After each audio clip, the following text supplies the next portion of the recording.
धनबाद जिले के 25 nursing home संचालकों ने आज से अपने क्लिनिक में आयुष्मान भारत योजना के तहत मरीजों का इलाज बंद करने की घोषणा की है। इस संबंध में निजी क्लिनिक संचालकों ने प्रेस वार्ता कर बताया कि वह लोग सरकार के आयुष्मान भारत योजना के तहत गरीब मरीजों का इलाज करते हैं, लेकिन पिछले कई माह से इलाज कराए गए मरीजों का भुगतान सरकार ने नहीं किया है, जिसकी वजह से वह लोग चिकित्सक पैथोलैब दवा का भुगतान नहीं कर पा रहे हैं। ऐसी स्थिति में आयुष्मान भारत योजना का संचालन करना जिले में संभव नहीं है। उन्होंने यह भी कहा कि आयुष्मान भारत योजना के तहत इलाज कराने वाले मरीजों का भुगतान राज्य सरकार कर रही है, जो कई माह से बकाया है। इस संबंध में उन्होंने संबंधित अधिकारियों को कई बार पत्र लिखा है, लेकिन संतोषजनक जवाब नहीं मिला, जिसकी वजह से उन्होंने यह निर्णय लिया है। बता दें कि आयुष्मान भारत योजना भारत सरकार की एक स्वास्थ्य योजना है, जिसे अप्रैल 2018 को पूरे भारत में लागू किया गया था। 2018 के बजट सत्र में वित्त मंत्री अरुण जेटली ने इस योजना की घोषणा की थी।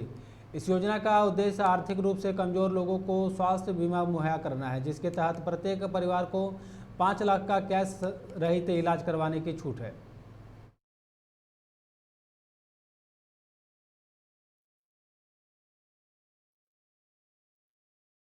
सक्षम नहीं है काम करने के। सरकार की तरफ से ये हेल्थ पॉलिसी जो लागू हुई थी, इसके पेमेंट्स हम लोग को 3 महीने से नहीं मिले, जिसके कारण हम लोग को अपने संस्थान को, अपने अस्पताल को चलाने में परेशानी है।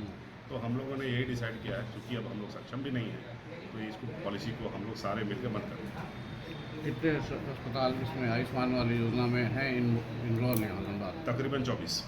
तो सबके साथ हमारी सहमति है। हमारी प्राइवेट एसोसिएशन बनी है, जो हमारे कॉमन जो प्रॉब्लम्स हैं उसको एड्रेस करने के लिए जो वो एसोसिएशन बनी है, सब हमारे साथ हैं।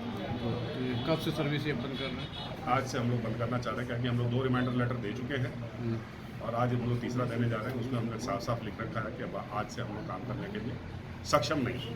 धनबाद जिले के कह सकते हैं पूरे निजी अस्पताल जो आयुष्मान में इनरोल है। एवरेज में अगर सब अस्पतालों का ले, निजी अस्पतालों का, तो लगभग 10 करोड़ बकाया होगा।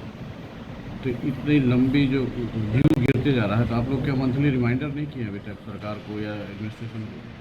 जैसे हमारा MOU हुआ है, उसमें लिखा हुआ है कि आपकी क्वेरी के 15 दिन के बाद आपका पैसा रिलीज़ कर दिया जाएगा। तो कई बार अप्रूवल हो चुका है, तो हम वेट कर रहे थे कि भाई पेमेंट रिलीज़ हो जाएगा। तो हम अपना निजी स्तर पे सबसे बात कर रहे थे, जो भी इनके इंचार्ज है। रिटन रिमाइंडर पहले नहीं दिया गया था, और क्योंकि पेशेंट से हमें सहानुभूति रहती है, तो हम कहीं भी इसमें कोई उनको अड़चन नहीं करना चाह रहे थे। तो हम अपना काम भी कंटिन्यू कर रहे थे और वेट कर रहे थे कि सरकार दे देगी। और सरकार ने कई बार न्यूज़ में भी या और भी तरीक़ों से बोला है कि हम पैसा आपका रिलीज़ कर रहे हैं। तो हमने वो सारी जो डेडलाइंस उन्होंने दी थी वर्बली, उनका वेट किया, लेकिन ऐसा नहीं हो पा रहा है। इतने दिन से कोई भी पेमेंट, बहुत छोटे अमाउंट में पेमेंट आ रहा है, 4 केस, 5 केस, 1 केस, 2 केस करके पेमेंट आ रहा है, जिसके कारण से जो हमारे प्रेसिडेंट साहब ने कहा कि किसी को भी पैसा की आवश्यकता रहती है, कोई भी टीम में तो काम नहीं करता।